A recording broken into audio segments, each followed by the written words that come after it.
La Bible révèle que la fin de toute chose est proche et que Dieu appelle tout homme à pouvoir se réjouir de la seconde venue de Jésus-Christ.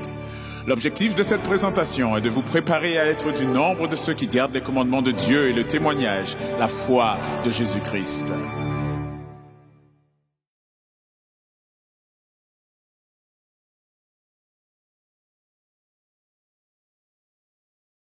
Eh bien, je souhaite à toutes et à tous un très bon sabbat, que la paix du Seigneur soit sur chacun d'entre nous. Et je tiens à saluer tout particulièrement celles et ceux qui suivent ce service à distance. Je vous souhaite un très bon sabbat. La fois précédente aussi, je tiens à dire que j'étais assez ralenti, d'où le fait que la prédication ait duré un peu plus longtemps. Mais aujourd'hui, je ne suis pas au ralenti. Et donc, la prédication va aller assez vite. Mais ce dont nous avons besoin, chers frères et sœurs, maintenant, c'est de la présence du Seigneur. Et je vous invite à pouvoir la rechercher avec moi dans la prière, là où c'est possible. Et c'est pour cela que je vous invite, là où c'est possible, à pouvoir vous prosterner pour invoquer la présence du Seigneur en prière.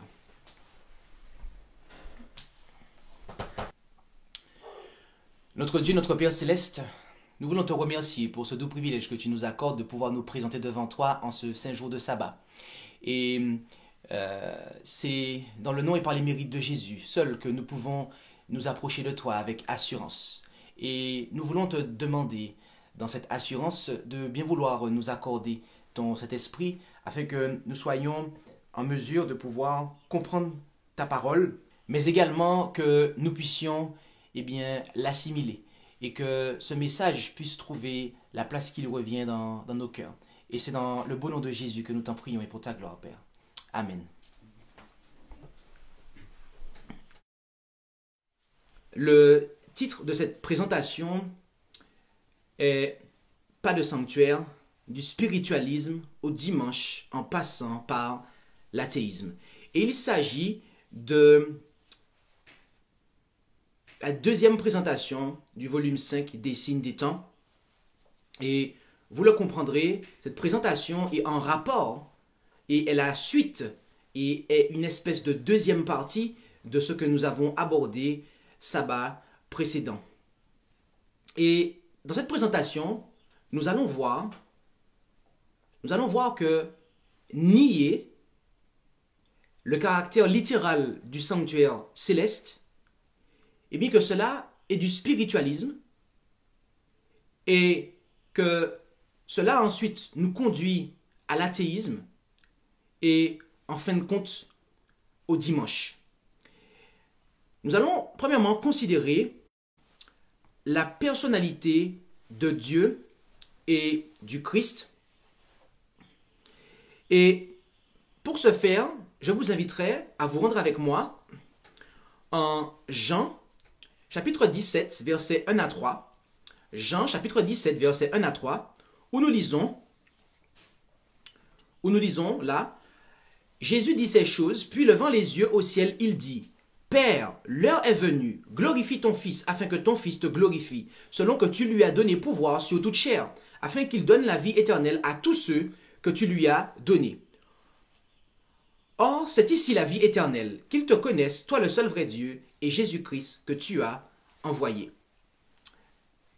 Et nous avons un passage que nous pouvons mettre de manière parallèle, qui se trouve en Hébreux 1, versets 1 et 2, qui nous dit « Dieu, ayant autrefois parlé à nos pères à plusieurs reprises, et en diverses manières par les prophètes, nous a parlé en ces derniers temps par son Fils, qu'il a établi héritier de toutes choses, par lequel aussi il a fait le monde. » Dans ces deux passages que nous avons considérés, nous voyons que le Père est présenté comme étant Dieu et que ce dernier a un Fils qui est Jésus-Christ.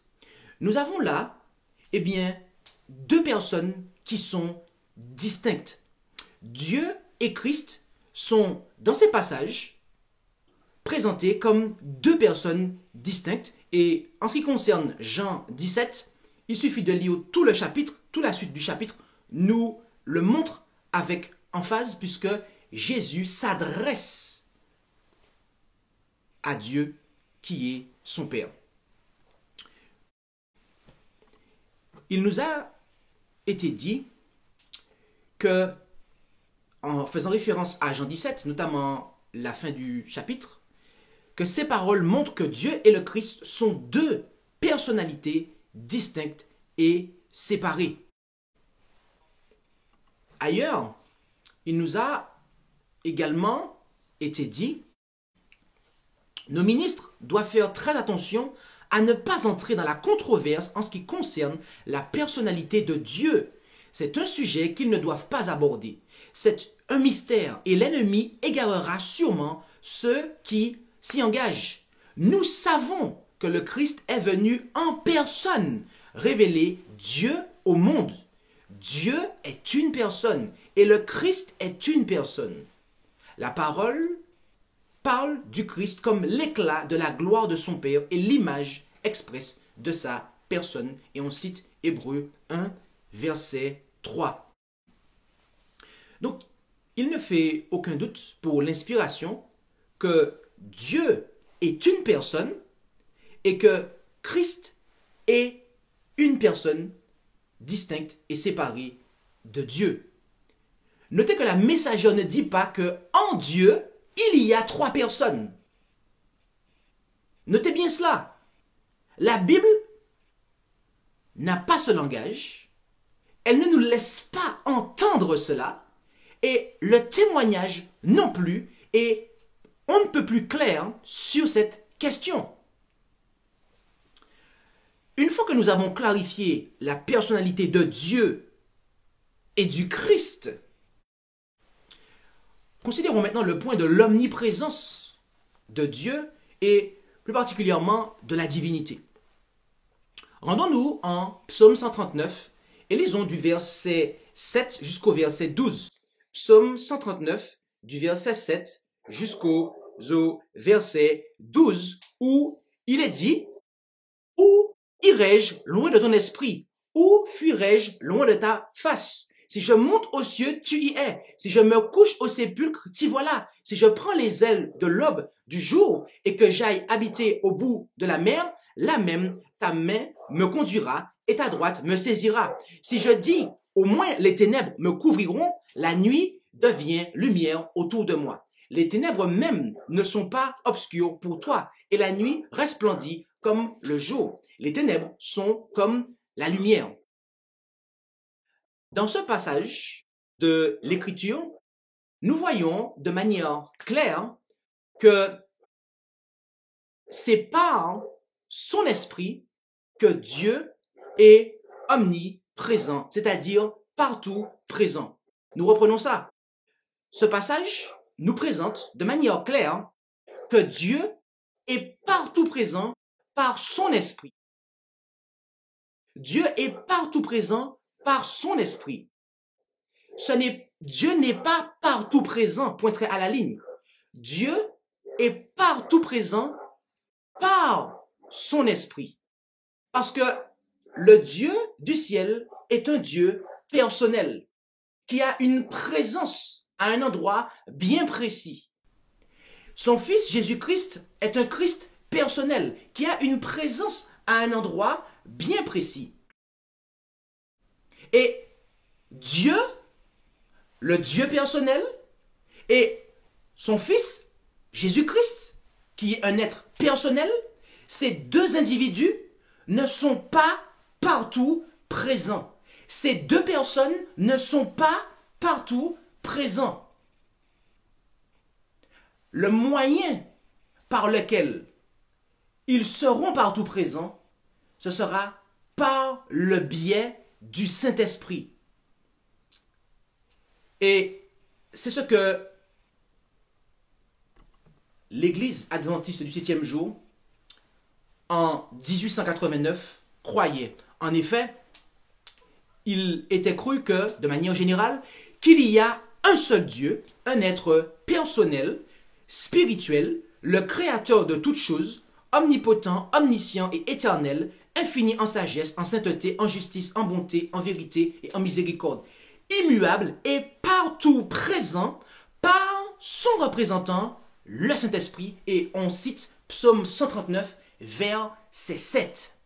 Donc, les pionniers de l'Église adventiste du 7e jour, eh bien, croyaient de manière unanime que Dieu, qui est un être personnel, c'est-à-dire présent à un endroit bien précis, est néanmoins partout présent par son représentant, le Saint-Esprit.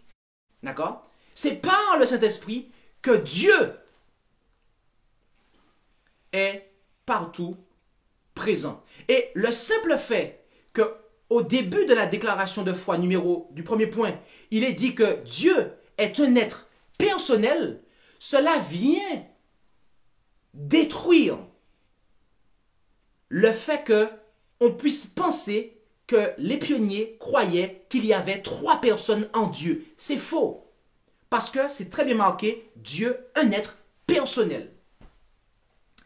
La messagère est d'accord également avec le fait que Dieu est partout présent par son esprit. En effet, il a été dit, la Bible nous parle de Dieu comme habitant un lieu saint.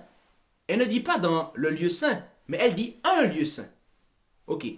Dans l'au-delà, qui est sans cesse actif et ne connaît ni le silence, ni la solitude, mais est environné de myriades d'êtres saints, prêts à faire sa volonté.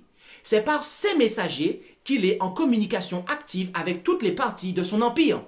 Par son esprit et par ses anges, il est partout présent pour secourir les enfants des hommes. Notez que la messagère est en phase avec la Bible où il est dit de manière très claire que Dieu, elle ne dit pas ici le Père, elle précise Dieu est partout présent par son esprit. Ailleurs aussi, elle a eu l'occasion de déclarer « La grandeur de Dieu échappe à notre compréhension.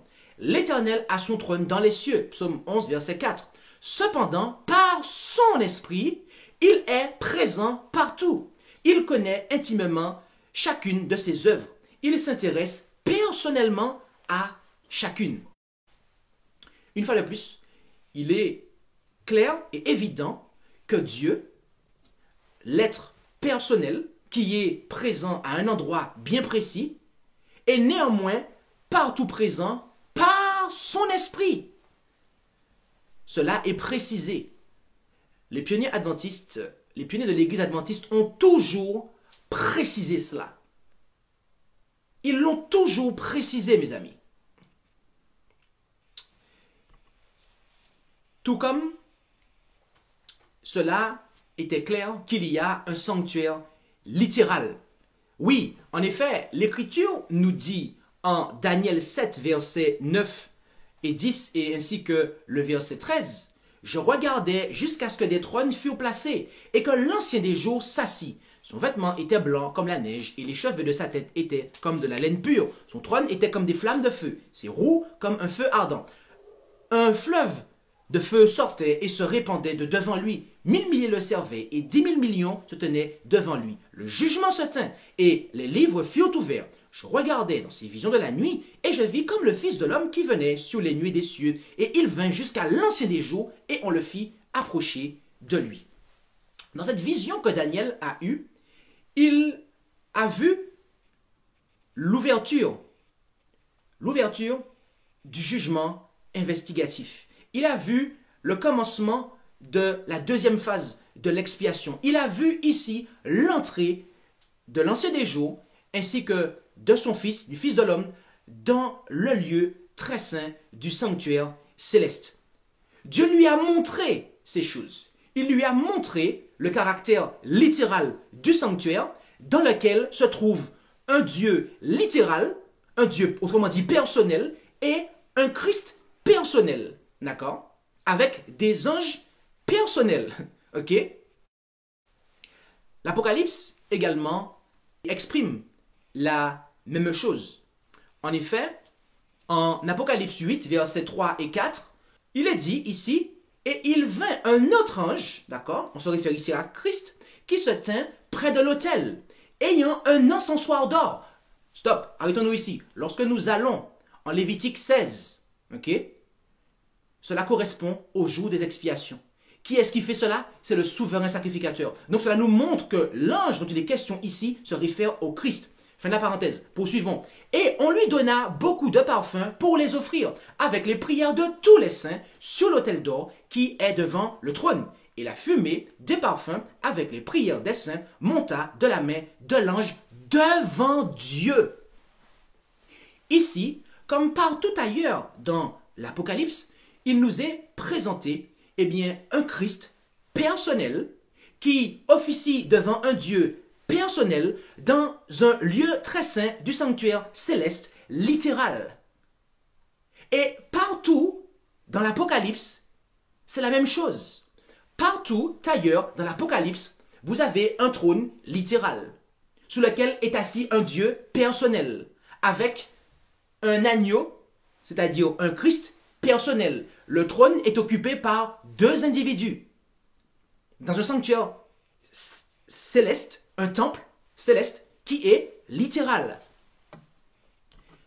Telle était la croyance des pionniers de l'église adventiste du 7e jour. En effet, dans le point numéro 10, ils exprimaient que le sanctuaire de la Nouvelle Alliance est le tabernacle de Dieu dans le ciel et dont Paul parle à partir d'Hébreux 8 et duquel notre Seigneur, en tant que grand prêtre, est ministre. Ce que l'on appelle sa purification est, dans ce cas, tout comme dans le type, simplement l'entrée du grand prêtre dans le lieu très saint pour finir l'ensemble des services qui y sont liés en expiant et en enlevant du sanctuaire les péchés qui y avaient été transférés par le moyen du service accompli dans le premier appartement.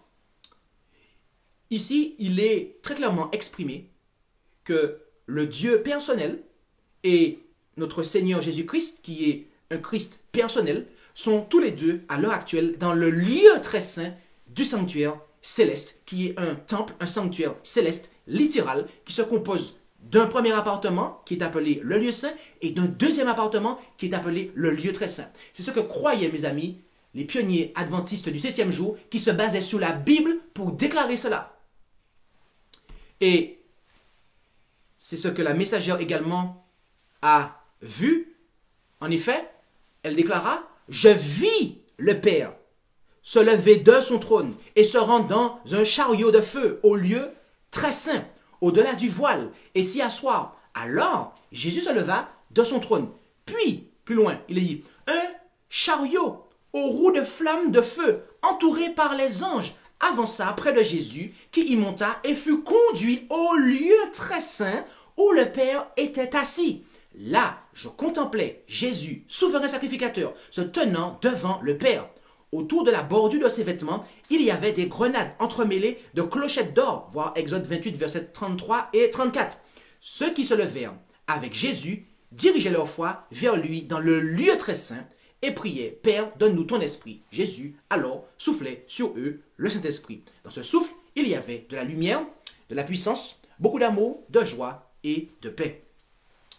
Dans cette vision que la messagère a eue, elle vit le Père se rendre, le Père, un être personnel, car elle l'a vu.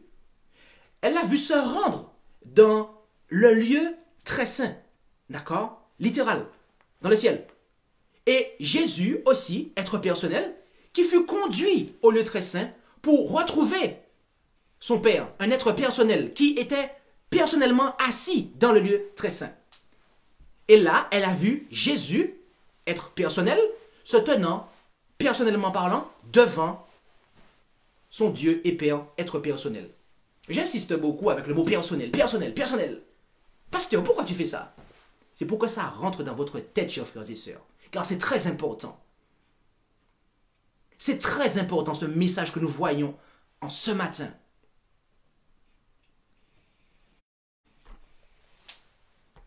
Le sanctuaire, bien-aimé, le sanctuaire est, comme nous le voyons depuis tout à l'heure, est en rapport avec la personnalité de Dieu et du Christ.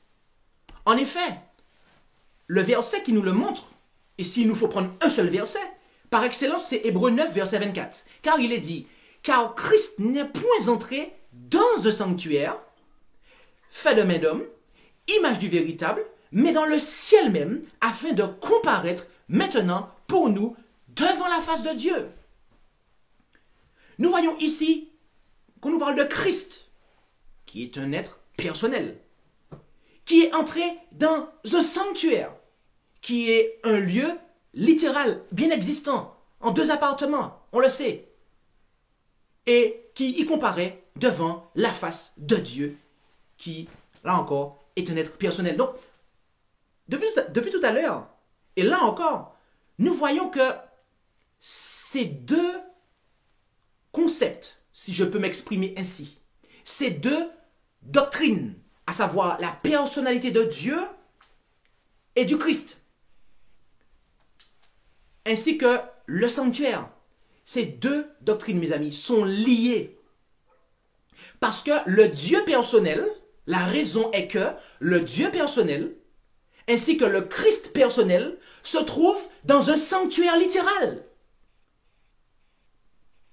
Si vous annulez l'un, automatiquement, l'autre aussi est annulé. Si vous dites que non, Dieu n'est pas un être personnel et Christ n'est pas un être personnel, automatiquement, le sanctuaire n'a plus lieu d'exister. Et si, à contrario, vous annulez le sanctuaire, vous dites non, il n'y a pas de sanctuaire littéral, c'est-à-dire lieu saint, lieu très saint, automatiquement, cela vient avoir un impact sur la compréhension que vous allez avoir de Dieu et de Christ, mes amis. Oui, et on appelle ça la théologie systématique. C'est-à-dire que si vous touchez une doctrine, toutes les autres doctrines vont être impactées parce que toutes les doctrines s'emboîtent, s'entremêlent, sont imbriquées les unes dans les autres. Et avec ce point, la messagère est d'accord. En effet, dans l'ouvrage Vous recevrez une puissance, page 235, paragraphe 4, il a été dit que ceux qui cherchent à déplacer les anciennes bornes ne sont pas affermis. Ils ont oublié comment ils ont reçu et entendu. Ceux qui tentent d'apporter des théories susceptibles de remplacer les piliers de quoi? Les piliers de ma foi? Ce n'est pas ce qu'elle dit. Les piliers de notre foi. Faisons une pause ici. Le notre foi se réfère à qui? Aux adventistes qui vivaient à son époque. Nous avons vu tout à l'heure ce que les adventistes qui vivaient à son époque croyaient. Ils croyaient qu'il y avait un Dieu personnel, avec un Christ personnel, dans un sanctuaire littéral composé de 2 appartements. Voilà de quoi elle parle, mes amis, lorsqu'elle dit les piliers de notre foi. Et elle précise concernant le sanctuaire ou touchant la personne de Dieu ou de Christ. Elle finit en disant, ils travaillent comme des aveugles. Ils essayent de répandre des incertitudes et cherchent à faire dériver le peuple de Dieu en le privant d'encre. Notez ici que le point que nous voulons souligner, c'est que pour la messagère, c'est évident. Elle est ici en train de lier le sanctuaire avec la personne de Dieu ou du Christ. Elle dit le sanctuaire ou la personne de Dieu ou du Christ. Parce que si vous touchez à l'un, l'autre va être impacté. Et si vous touchez à l'autre, l'un sera impacté. Elle présente ici dans ce passage ces 2 doctrines, ces 2 piliers comme étant interconnectés. Et quel que soit celui que vous allez toucher, l'autre sera impacté. Et mes amis, le danger qui menace ces 2 piliers s'appelle le spiritualisme. Le danger qui menace ces 2 piliers s'appelle, et cela a un nom, ce fléau a un nom, il s'appelle le spiritualisme. Qu'est-ce que le spiritualisme?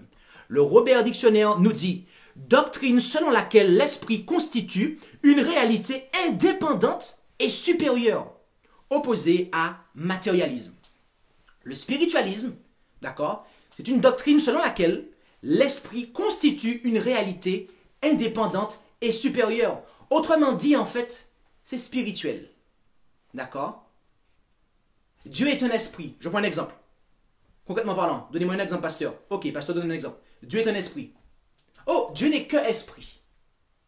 Dieu n'a pas de corps, Dieu n'a pas de forme, il n'a pas de cheveux, il n'a pas de manteau. Dieu n'est pas à un endroit bien précis. Non, Dieu est esprit. Dieu est esprit.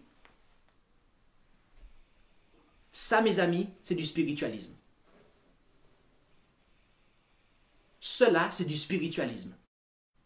Et notez les passages suivants.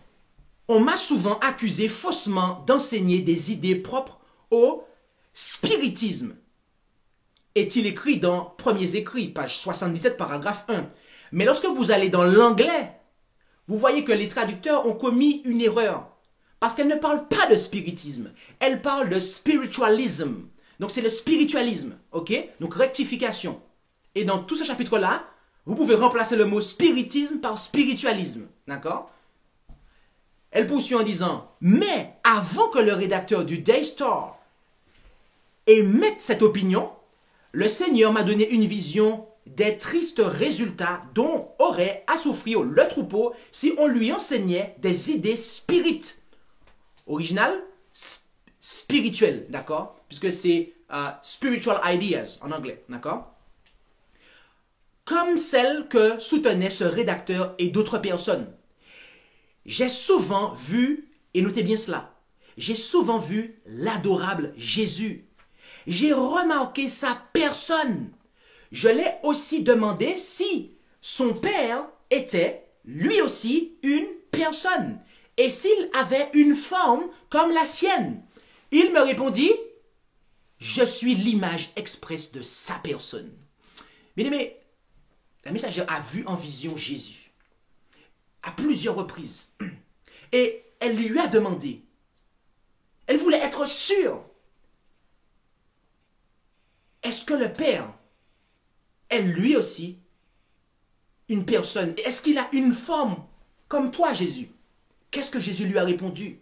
Jésus lui a dit, tout simplement, je suis l'image expresse de sa personne. Autrement dit, c'est affirmatif. Donc, les visions d'Ellen White, de Dieu et de Christ, ne sont pas à spiritualiser. Ça veut dire que lorsqu'elle nous dit qu'elle a vu Dieu se lever, aller dans le lieu très saint, c'est ce qui s'est littéralement passé, mes amis. Ce n'est pas un symbole. Lorsqu'elle a vu le Christ se rendre du lieu saint au lieu très saint, c'est ce qui s'est littéralement passé. Ce n'est pas un symbole.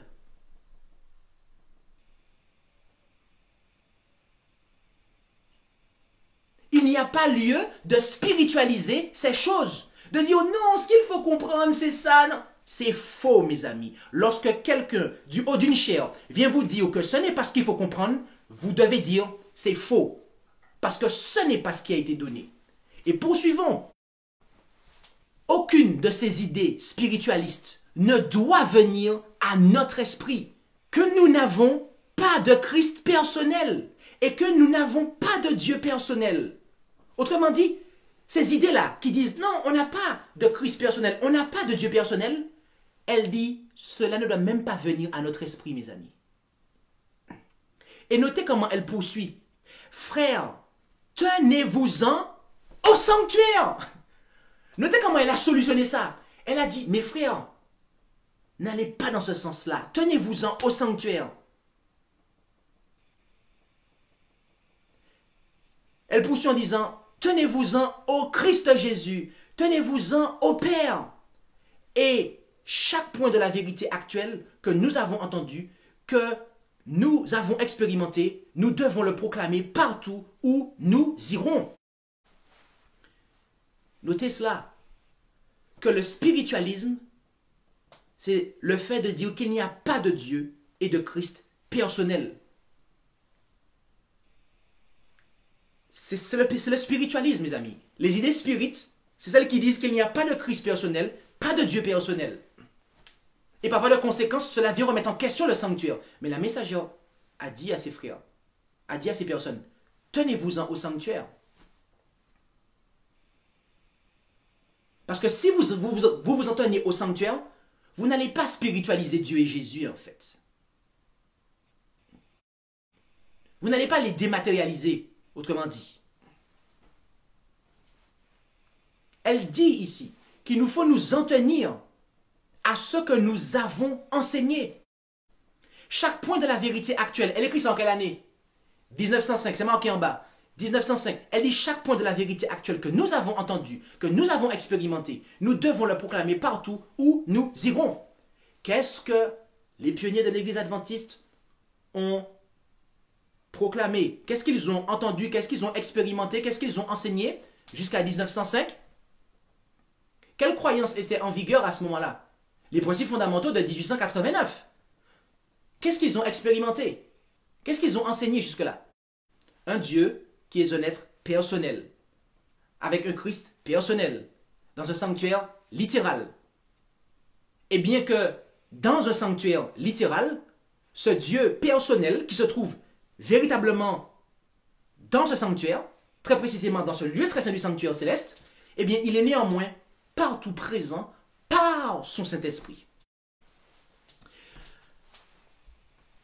Et c'est ce qu'il faut proclamer partout, mes amis.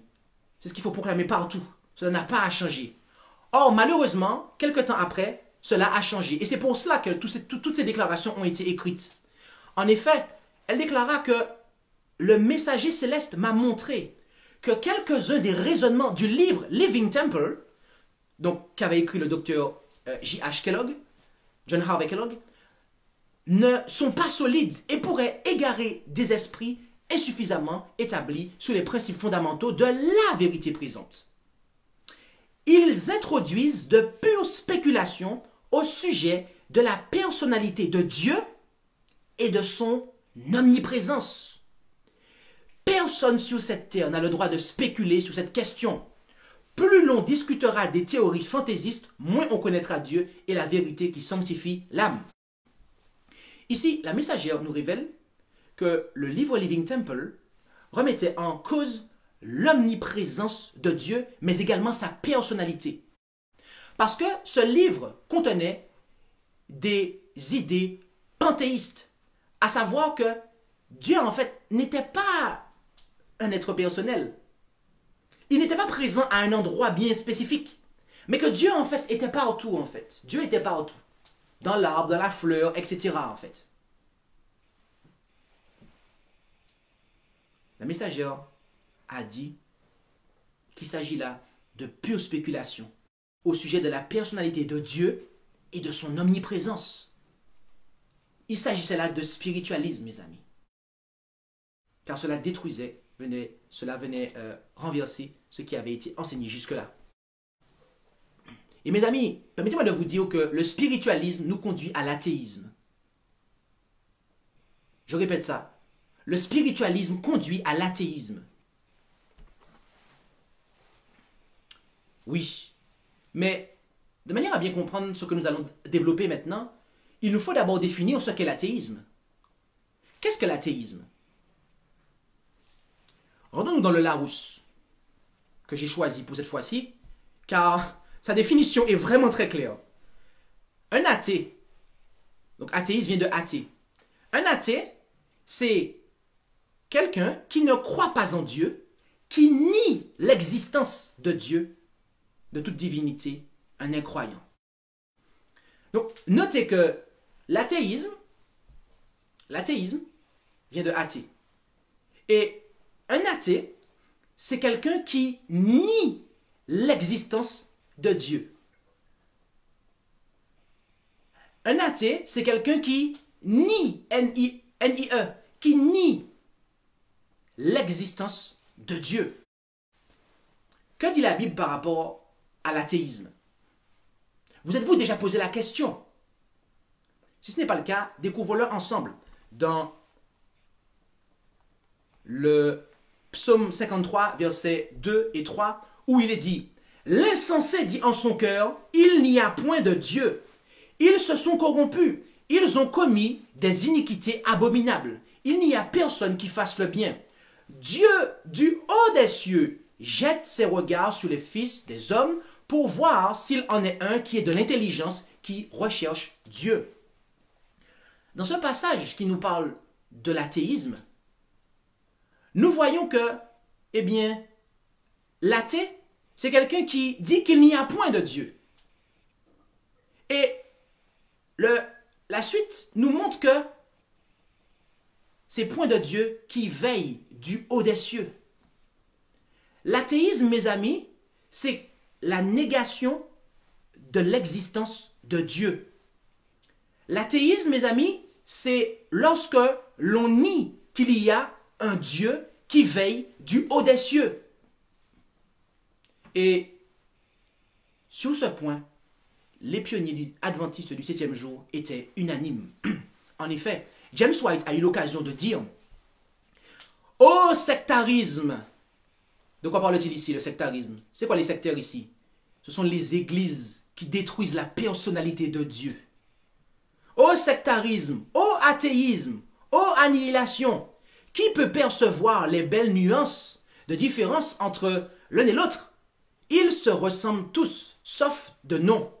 L'athée n'a pas de Dieu. Le sectaire a un Dieu sans corps ni partie. Qui peut définir la différence? Pour notre part, nous ne percevons pas une différence d'un seul cheveu. Tous deux prétendent être le négatif de toutes les choses qui existent et tous deux sont également impuissants et inconnus. L'athée, poursuit-il, n'a pas de vie après la mort ni d'existence consciente au-delà de la tombe.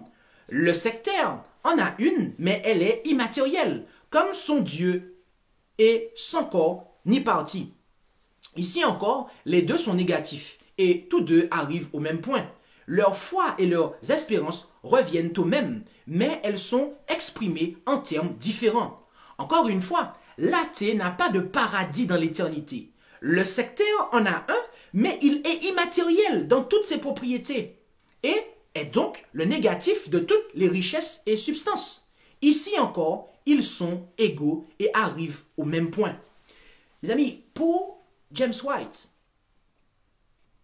qui a été président de la conférence générale des adventistes du 7e jour, le mari même d'Ellen White, dont elle a dit qu'elle n'a aucun doute quant au fait qu'il n'ait pas laissé tomber son armure et qu'elle sera avec lui au ciel si elle persévère.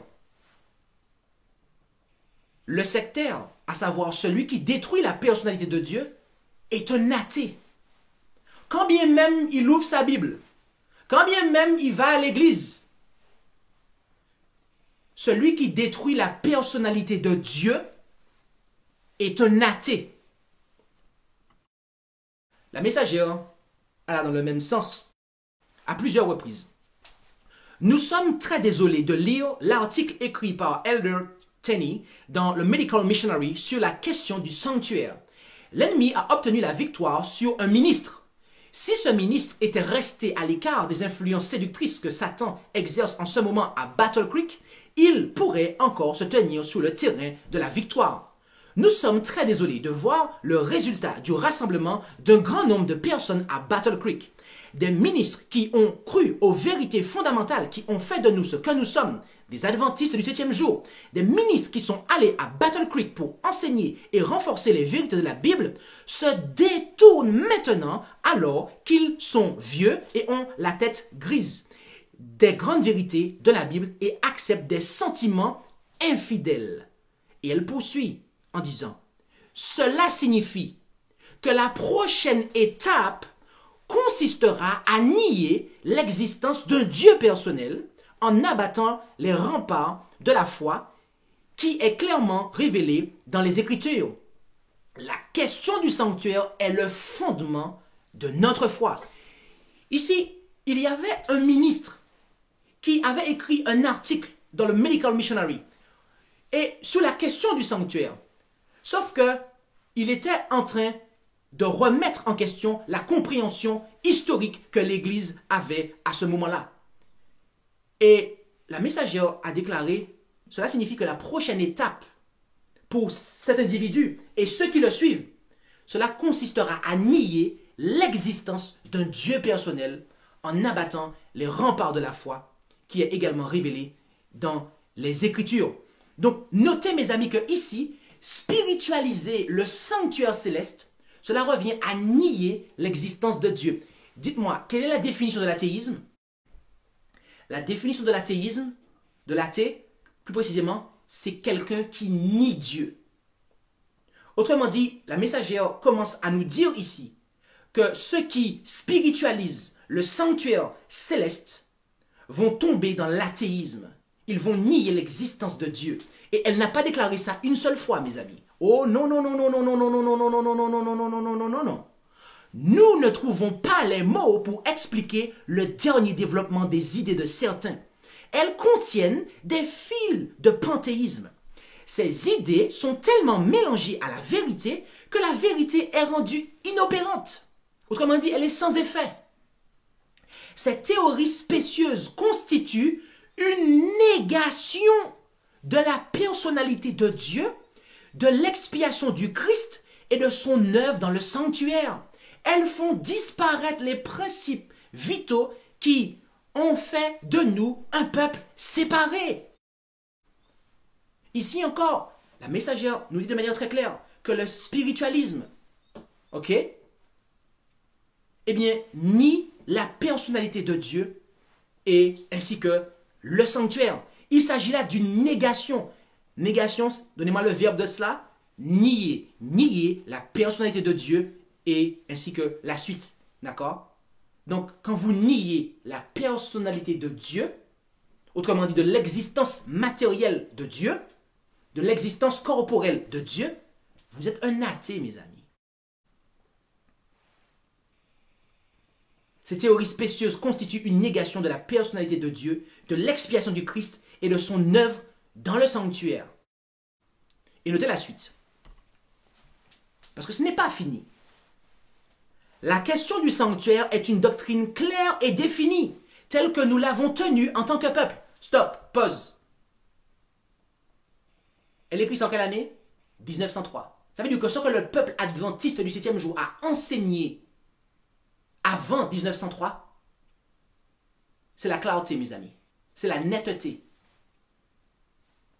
Ça veut dire que tout ce qui vient après n'est pas clair, n'est pas net et n'est pas bon. Poursuivons. Vous n'êtes pas définitivement clair sur la personne de Dieu, qui est tout pour nous en tant que peuple. Vous avez virtuellement détruit le Seigneur Dieu lui-même. Est-ce que vous savez ce que signifie le mot virtuellement? Prenez un dictionnaire. Virtuellement a pour synonyme pratiquement, en pratique, dans les faits. Elle était ici en train de dire à ces personnes qui remettent en question le sanctuaire, que ce faisant, elles font la même chose pour la personnalité de Dieu. Et comme elles font fausse route, elle leur dit, vous avez en pratique détruit le Seigneur Dieu lui-même. Lorsque vous détruisez Dieu, mes amis, lorsqu'on vous dit que vous avez détruit Dieu, au point que pour vous, en fait, vous avez détruit Dieu. C'est que pour vous, Dieu n'existe plus, en fait. Qu'est-ce que c'est que cela? De l'athéisme, mes amis. C'est de l'athéisme. Et notez la suite. Celui qui nie la personnalité de Dieu et de son Fils Jésus-Christ nie Dieu et le Christ. Cette déclaration-là est forte. Parce que jusqu'à présent, il y a des gens qui pouvaient dire, oui, mais le fait, pasteur, le fait de nier la personnalité de Dieu, est-ce que vraiment on est athée? Est-ce que vraiment on nie Dieu? Voilà ce que le témoignage dit, mes amis. Le témoignage est clair.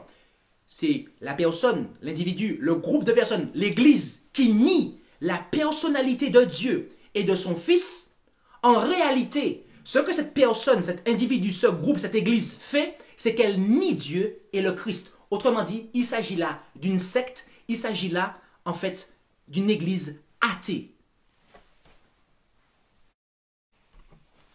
Et notez la doctrine qui fait cela de manière grandiloquente. Ok? J.N. Andrews, le premier missionnaire que l'Église adventiste du 7e jour a envoyé en Europe. Autrement dit, l'Église adventiste du 7e jour existe en France, en Suisse, en Europe, parce que cet instrument-là a été envoyé par nos frères et sœurs il y a longtemps. C'est lui le premier missionnaire qui a été envoyé en dehors des États-Unis. C'est lui qui a apporté l'adventisme en Europe, mes amis.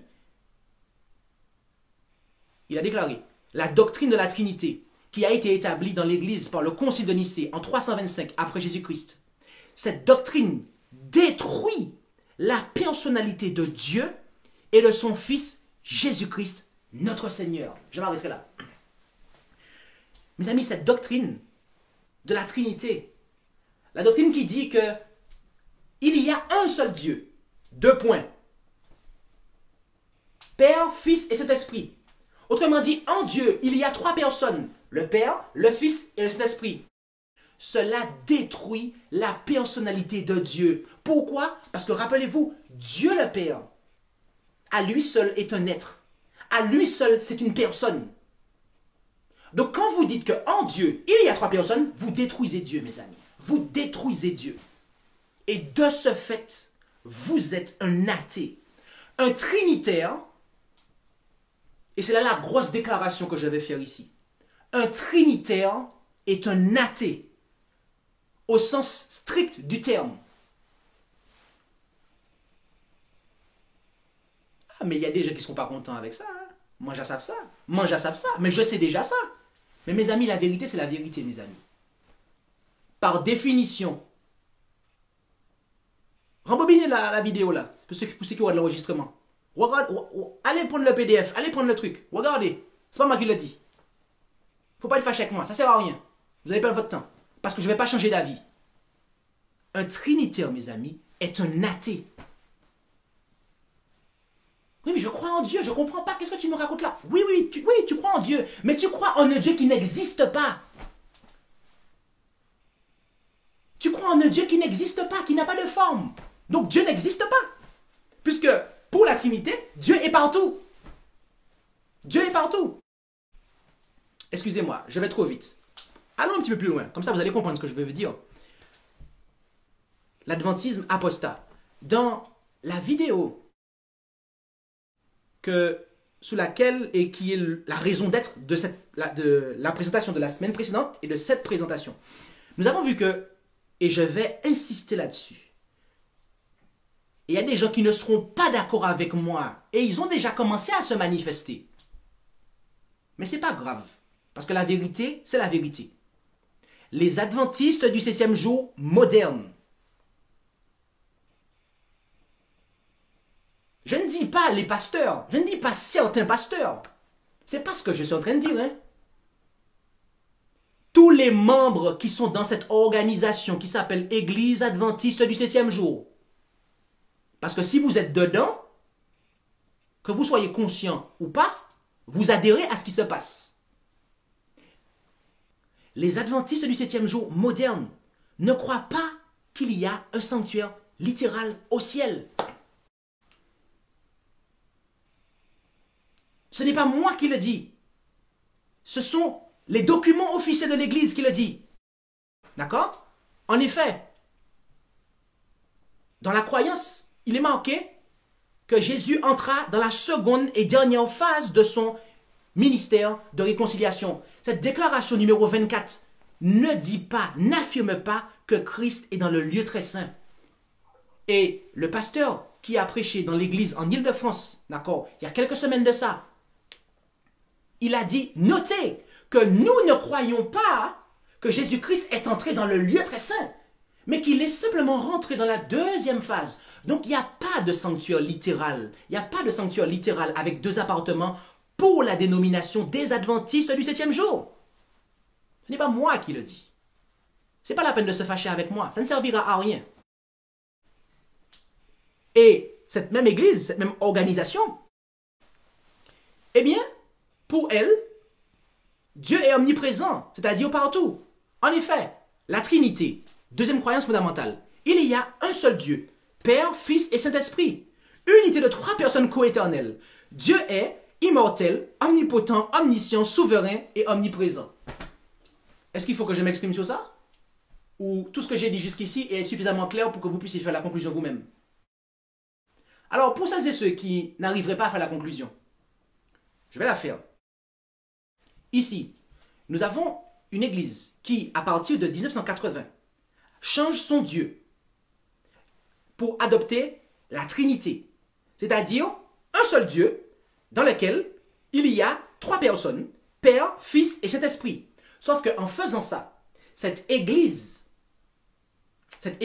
détruit la personnalité et la personne de Dieu lui-même.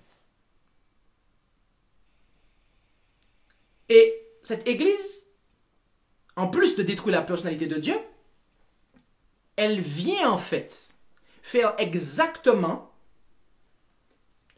ce que Kellogg a fait dans The Living Temple. C'est-à-dire, Dieu est partout. Dieu est omniprésent. Ça, c'est du panthéisme, mes amis. Ça, c'est du panthéisme.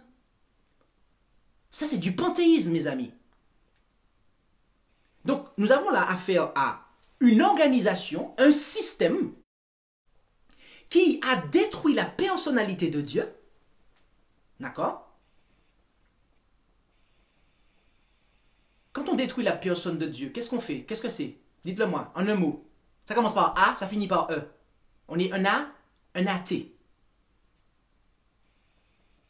À partir de 1980, l'Église adventiste du 7e jour, dont la conférence générale est à Silver Spring dans le Maryland, est devenue une église athée. Parce que c'est une église qui a détruit la personne de Dieu, mes amis.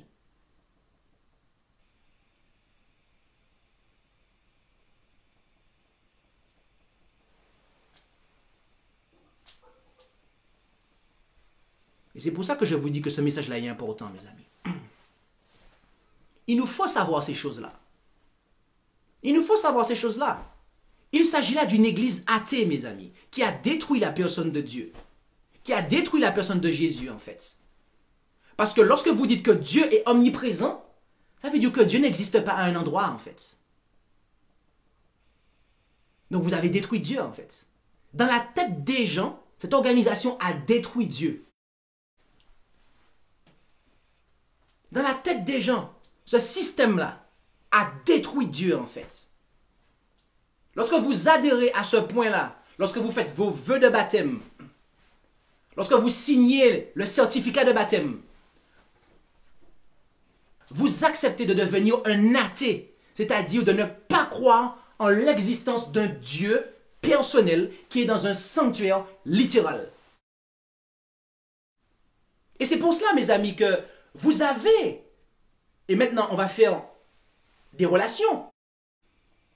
Ah mais je ne comprends pas. Il y a des gens qui m'écrivent partout dans la francophonie en ce moment. Non mais je ne comprends pas. Hein. Non mais pourquoi les pasteurs ils disent ça? Pourquoi le pasteur il dit qu'il n'y a pas de sanctuaire dans le... Mais je ne suis pas d'accord avec lui, mais on n'est pas d'accord avec lui, etc., etc., etc. Mais bien-aimés, vous qui m'écrivez, vous qui m'écrivez de par le monde entier,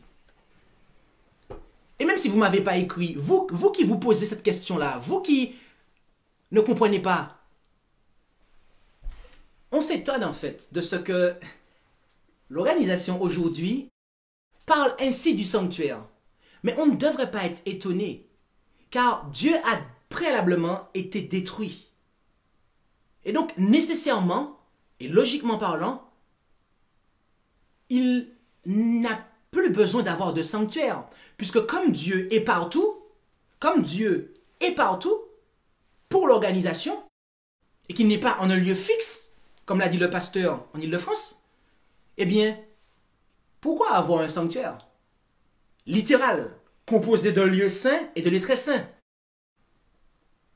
Lieu très saint dans lequel il se trouverait, puisqu'il est partout. Je vais déclarer quelque chose. Écoutez bien cela, mes amis. Les personnes qui ont raison, les personnes dont la logique est bonne, ce sont ces pasteurs qui ont dit ça. Parce que eux, au moins, ils sont cohérents avec leur discours. Oui, ils ne croient pas en Dieu. Ils ne croient pas que Dieu existe personnellement. Et donc, lorsqu'ils disent qu'il n'y a pas de sanctuaire littéral, ils sont logiques, ils restent logiques. Par contre, les personnes qui ne sont pas logiques, et je le dis avec respect, mais la vérité, c'est la vérité. Les personnes qui ne sont pas logiques dans cette affaire, ce sont les adventistes du 7e jour, qui croient à la Trinité, comme c'est écrit là, et qui ont signé là, ce qui est sous l'écran, sous vos yeux. Ce sont les adventistes du 7e jour, qui ont signé en certificat baptismal cette croyance fondamentale, et qui continuent à croire dans un sanctuaire. Voilà les adventistes du 7e jour qui ne sont pas logiques avec eux-mêmes. C'est ceux qui sont d'accord avec la Trinité et qui la défendent et qui en même temps continuent à croire qu'il y a un véritable sanctuaire dans le ciel. C'est pas logique de croire en ces deux choses-là. C'est pas compatible. C'est pas compatible. C'est pas compatible. Vous avez raison de croire dans le sanctuaire céleste. Mais croire en la Trinité, c'est pas compatible avec croire dans le sanctuaire. Donc, vous ne comprenez pas ce qui est en train de se passer dans votre église, dans votre système, dans votre organisation.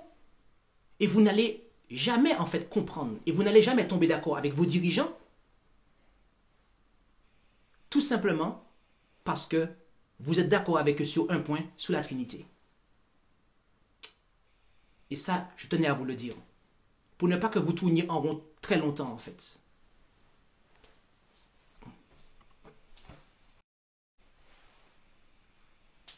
En route pour le dimanche. Parce que oui, mes amis, on commence par le spiritualisme, on poursuit avec l'athéisme, et ce qui s'ensuit, la suite, mes amis, et la fin, c'est passer au dimanche. Comment ça? Ok. Retournons-nous en Apocalypse. Apocalypse 11, verset 19, où il est dit « Et le temple de Dieu s'ouvrit dans le ciel, et l'arche de son alliance parut dans son temple. Et il y eut des éclairs, et des voix, et des tonnerres, et un grand tremblement de terre, et une grosse grêle. » Notez qu'ici, Jean a vu que le temple de Dieu, temple littéral, et on sait qu'il a deux appartements, ce temple. Parce que il a vu l'arche. Or, l'arche, on sait qu'elle est dans le lieu très saint. Donc, Jean a vu, dans le ciel, un temple littéral, le temple qui appartient à un Dieu personnel, d'accord? Il a vu ce temple littéral ouvert. Et tout particulièrement, ce qu'il a vu, c'est l'ouverture du lieu très saint. Et il a vu l'arche de l'alliance. L'arche, mes amis, contient quoi? Elle contient notamment les 10 commandements. Dans les 10 commandements, dites-moi quel commandement qu'il y a? Le 4e, ok? Qui se trouve au beau milieu, d'accord? Bien-aimés, j'aimerais vous poser une question. Si vous niez dans vos croyances fondamentales qu'il y a un lieu très saint dans le sanctuaire céleste, n'êtes-vous pas là, tacitement, implicitement, en train de nier qu'il y a une arche de l'alliance aussi? Et ce faisant, n'êtes-vous pas là, en train de nier que les 10 commandements se trouvent au ciel? Puisque c'est le seul endroit où ils se trouvent, c'est dans l'arche, mes amis. Et si vous niez l'existence du lieu très saint, vous niez à la fois l'arche, mais aussi les 10 commandements. Donc, pour une église qui ne dit pas que Jésus-Christ est dans le lieu très saint, parce qu'en fait, elle ne croit pas qu'il y a un sanctuaire littéral. Est-ce que véritablement, répondez-moi avec sincérité, est-ce que véritablement cette église croit vraiment en la loi de Dieu? Est-ce que véritablement cette église qui détruit à la fois Dieu et le sanctuaire peut et croit vraiment en l'immutabilité de la loi de Dieu? Je vous demande simplement de faire fonctionner votre logique et pas vos sentiments, pas ce que vous avez envie de croire, mais votre logique. La réponse, mes amis, est claire. C'est que c'est non, en fait. Et si vous n'êtes pas d'accord avec ça, eh bien, je dois vous dire que ce qui va suivre vous obligera à vous mettre d'accord. En effet, car il a été dit, la lumière m'est donnée en ce qui concerne la pauvre compréhension de ceux qui ont été dans la vérité, que ces sophismes et ce mysticisme et le fait de se débarrasser de la personnalité de Dieu et de la personnalité de Christ vont préparer la salle du cœur pour ces miracles que Satan va venir faire au milieu de nous. Certains s'éloigneront de la foi en s'attachant à des esprits séducteurs et à des doctrines de démons. Je m'arrêterai là. Notez ce que la messagère a dit. Elle a déclaré que lorsqu'on se débarrasse de la personnalité de Dieu et de celle de Christ, lorsqu'on fait cela, mes amis, on prépare notre cœur pour les miracles que Satan va venir faire au milieu de nous. Question. Est-ce sans danger que d'entrer dans le spiritualisme qui nous conduit dans l'athéisme? La réponse est non. On est totalement vulnérable, d'accord? Parce que cela prépare la place à Satan. Le spiritualisme, d'accord, quant au sanctuaire, quant à Dieu et quant à Christ, prépare la place à Satan. Et elle a eu l'occasion de déclarer les choses suivantes. Et après ça, on fait la conclusion. L'université a été retirée de Battle Creek. Pourtant, les étudiants y sont toujours appelés. Et ils y sont endoctrinés avec les sentiments même concernant la personnalité de Dieu et de Christ qui mineraient le fondement de notre foi. La question du sanctuaire, qui signifie tant pour la famille céleste et pour les croyants sous la terre, a été réduite à néant. Cela m'a été présenté comme ce qui serait fait. Nous devons défendre la vérité. Avant d'aller plus loin et de lire le prochain paragraphe, clarifions la chose. Il y avait à Battle Creek, dans le même témoignage qu'on a lu tout à l'heure concernant Battle Creek, une université.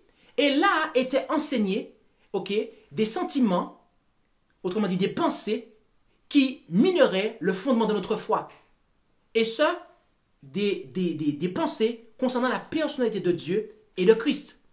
Et notez ce qu'elle dit. La question du sanctuaire qui signifie tant pour la famille céleste.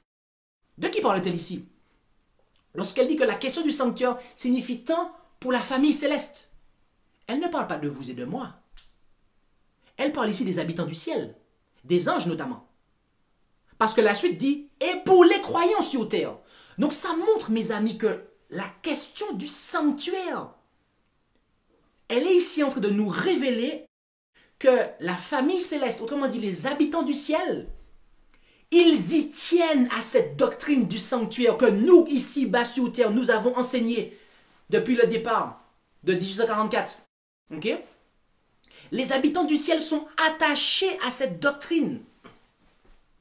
Si vous ne l'êtes pas, vous, adventistes du 7e jour, sachez qu'il y a des individus dans le ciel qui sont attachés à votre place. Oui, sachez-le. Si vous abandonnez et si vous décidez d'abandonner le sanctuaire, sachez qu'au ciel, les habitants du ciel ne l'abandonnent pas parce qu'ils y sont attachés. Et c'est pour ça que sur terre, nous également, nous devons l'être attachés. Ils ont dit que, elle poursuit en disant que, eh bien cela a été réduit à néant. La négation. L'athéisme. Et elle poursuit en disant, l'effort qui est fait pour faire passer la loi du dimanche doit être vigoureusement combattu, car nous ne sommes pas prêts pour cette question.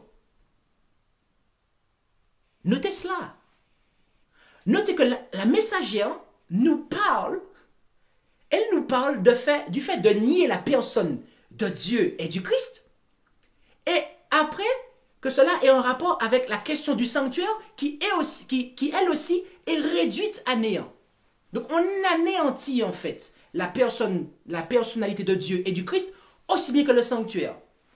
Et juste après ça, la messagère dit que quant à la loi du dimanche, nous ne sommes pas prêts pour cette question en fait. Pourquoi dit-elle cela? Parce qu'au moment où elle écrit ça, il y a des adventistes du 7e jour qui sont en train de nier la personne de Dieu et du Christ ainsi que le sanctuaire. Et juste après le fait de constater ça, elle dit que nous ne sommes pas prêts pour la loi du dimanche, mes amis. En résumé, le spiritualisme qui nous conduit dans l'athéisme nous rend vulnérables, totalement vulnérables à la loi du dimanche. Traduction, pasteur, s'il te plaît. Il n'y a pas de problème. Écoute bien ce qui va suivre. Les adventistes du 7e jour qui croient en la Trinité et qui, ce faisant, détruisent Dieu et donc sont des athées de ce fait et qui, à côté de cela, ne croient pas qu'il y a un sanctuaire littéral dans le ciel composé de 2 appartements dont le deuxième contient l'arche de l'alliance dans laquelle se trouve les 10 commandements qui contiennent ces 10 commandements. Le quatrième, ces adventistes du 7e jour ne sont pas prêts pour la loi du dimanche. Parce que si la loi du dimanche arrive, ils vont prendre la marque de la bête. Oui, parce qu'ils ne croient déjà pas en Dieu et ils ne croient pas en fin de compte qu'il y a vraiment une loi dans le ciel. Pourquoi? Parce qu'ils ne croient pas qu'il y a un sanctuaire littéral dans le ciel composé de 2 appartements qui a l'arche, etc., etc., etc. Le spiritualisme, mes amis, nous rend vulnérables à la loi du dimanche. Conclusion. J'aimerais conclure avec 2 passages. Le premier de l'Esprit de prophétie et le deuxième de la Bible. Premièrement, je demande à chacun d'être clair et ferme concernant certaines vérités que nous avons reçues, entendues et défendues. Les déclarations de la parole de Dieu sont claires. Plantez fermement vos pieds sous la plateforme de la vérité éternelle. Rejetez toute phase d'erreur, même si elle est couverte d'un semblant de réalité qui nie la personnalité de Dieu ou du Christ. Bien-aimés, ce message qui est prêché en ce matin, je dois vous avouer que c'est le message le plus important que je vais donner dans ma vie, en fait, en réalité. Ce message-là, mes amis, que je prêche en ce matin, mes amis, je pense bien que c'est le message le plus important que j'aurai à donner dans toute mon expérience de pasteur, mes amis. Parce que si nous manquons ce point-là en ce matin, mes amis, notre expérience n'a aucun sens, en fait. Notre expérience n'a aucun sens, mes amis. Nous devons, et il est demandé à chacun d'être clair concernant les vérités que nous avons reçues, entendues et défendues. Elle nous dit de rejeter, notez bien cela, toute phase d'erreur. Et elle précise, même si cette phase d'erreur est couverte d'un semblant de réalité. Elle demande de rejeter ça. Notamment quand ça concerne la personnalité de Dieu et du Christ. Autrement dit, la messagère est en train de dire, et elle parle encore pour notre époque, aux adventistes du 7e jour. À vous, bien-aimés, à vous, chers amis, qui êtes encore dans cette organisation, dont la doctrine numéro 2 parle de Trinité. Elle dit qu'il n'y a qu'un seul Dieu. Ça ressemble à la Bible. Mais après, elle dit que c'est composé de 3 personnes. Ça ne correspond pas à la Bible, puisque ça détruit en fait la personnalité de Dieu, en fait. Et après, elle parle d'omniprésence. La Bible aussi, elle dit que Dieu est partout présent par son esprit. Sauf qu'elle ne dit pas que c'est par son esprit, en fait. Donc ça ressemble. La croyance numéro 2 et la croyance numéro 24, ça a des airs de vérité. Ça a une apparence de vérité. Mais ça contient de l'erreur. Elle nous demande de rejeter toute phase d'erreur, même si elle est couverte d'un semblant de réalité qui nie la personnalité de Dieu et du Christ, mes amis. Elle nous demande de rejeter ça et de planter nos pieds fermement sous la plateforme de la vérité éternelle. Parce que, je dois vous rappeler que les anges, les habitants du ciel, mes amis, ils sont attachés au sanctuaire. Et vous savez pourquoi? Est-ce que vous savez pourquoi, mes amis, les habitants du ciel sont attachés au sanctuaire céleste? C'est parce que, mes amis, les anges se rendent dans le sanctuaire céleste tous les jours pour se présenter devant Dieu. Donc lorsqu'ils voient des adventistes du 7e jour qui sur terre sont en train de dire il n'y a pas de sanctuaire, qui sont en train de dire non, Jésus n'est pas vraiment rentré dans le lieu très saint du sanctuaire céleste, il est juste rentré dans la deuxième phase de son œuvre. Les anges sont outrés, mes amis, ils sont outrés de voir que il y a des adventistes du 7e jour qui sont en train de détruire le lieu où ils se rendent pour adorer Dieu. Et qui, ce faisant, sont en train de détruire Dieu lui-même.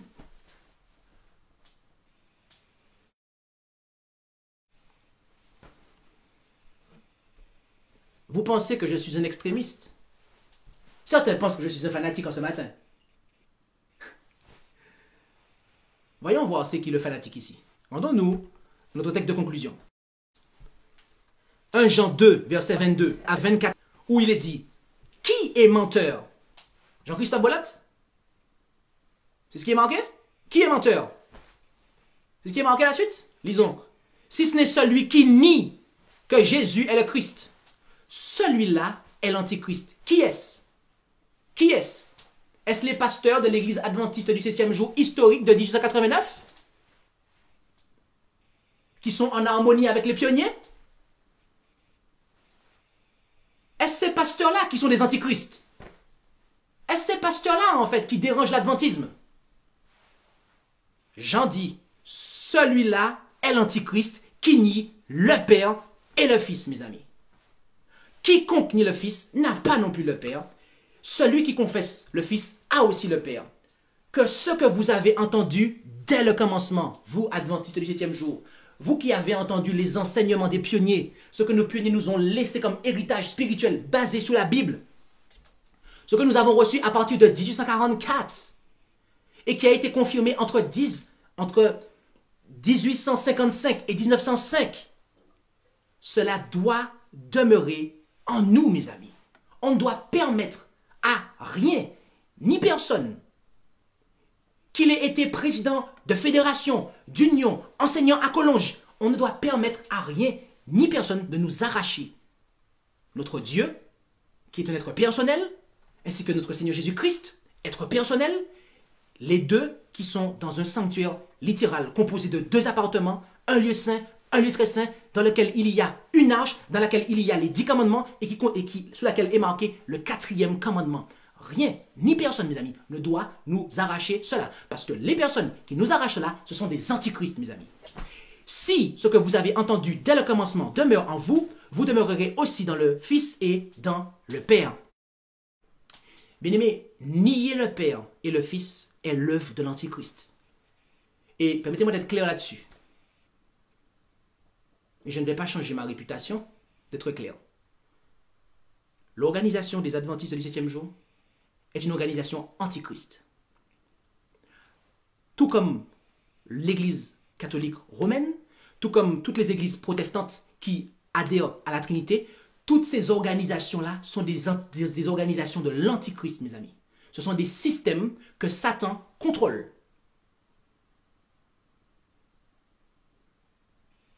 Toutes ces organisations-là, dont je viens de citer le nom, l'Église catholique romaine, les églises protestantes, ainsi que l'organisation adventiste, toutes ces églises qui croient en la Trinité, tous ces systèmes-là qui enseignent la Trinité, ce sont des organisations qui sont contrôlées par l'Antichrist.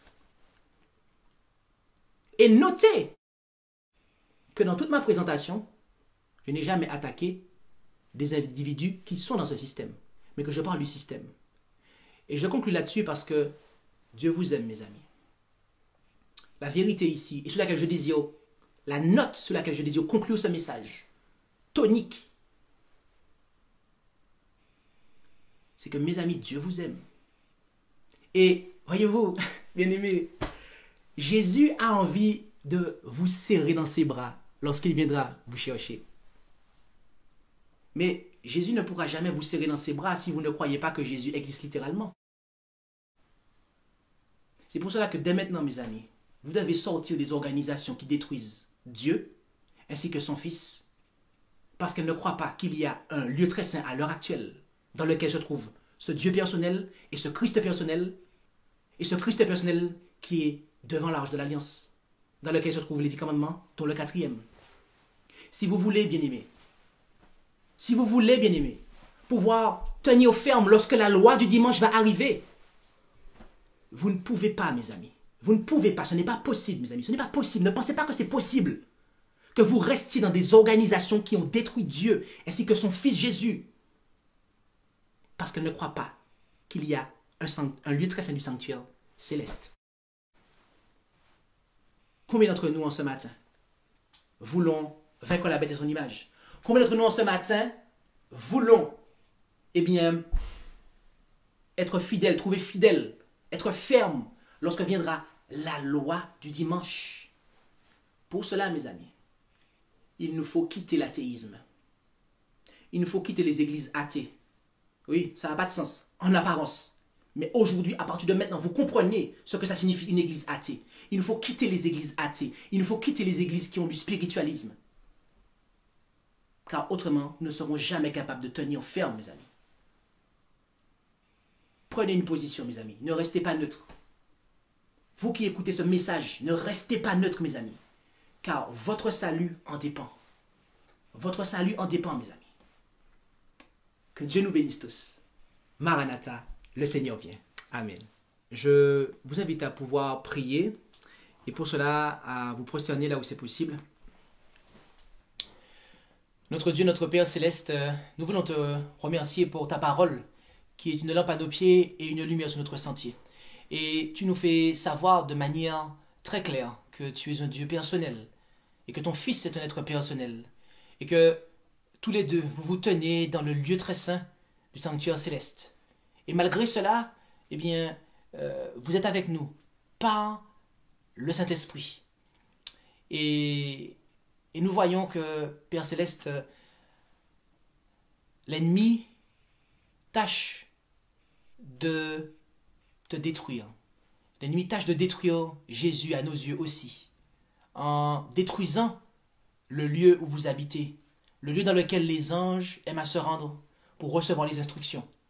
Et ton droit, Père Céleste, tu nous fais comprendre de manière très claire que nous ne pouvons pas, en aucune manière, nous ne pouvons, eh bien, accepter une théorie quelconque qui viendrait faire de nous des athées.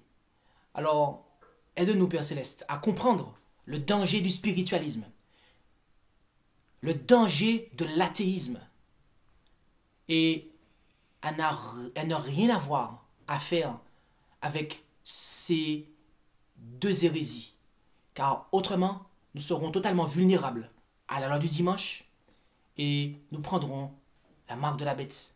Nous recevrons la marque de la bête et de son image. Et ce n'est pas ce que tu veux pour nous. Alors aide-nous, Père, à pouvoir dès maintenant nous préparer pour cette loi du dimanche. En faisant quoi? Eh bien, en nous tenant fermement attachés à toi et à Jésus. Et en maintenant nos regards fixés, le regard de la foi fixé vers le lieu très saint du sanctuaire céleste, qui est un lieu littéral qui existe, de manière à pouvoir, eh bien, réaliser le besoin que nous avons de nous conformer à ta volonté sainte qui est révélée et qui a été résumée dans les 10 commandements qui sont bel et bien dans l'arche de l'alliance du sanctuaire céleste. Alors, Père Céleste, aide-nous. Nous avons besoin de toi, car l'ennemi, eh bien, il sait que s'il arrive à nous faire vaciller sur ces 2 points que sont le sanctuaire et la personnalité de Dieu, eh bien, nous sombrerons dans l'athéisme et nous ne serons pas en mesure de pouvoir nous tenir pour toi. Bénis chacun d'entre nous, Père. Fortifie-nous et nous t'en prions au nom de Jésus. Amen. Merci d'avoir écouté cette présentation avec intérêt. Pour plus d'informations, consultez notre site internet lereste.org et suivez-nous sur Facebook ainsi que sur YouTube à @lereste. Vous pouvez aussi nous contacter par email à info@lereste.org ou par téléphone au +33 6 12 60 13 69.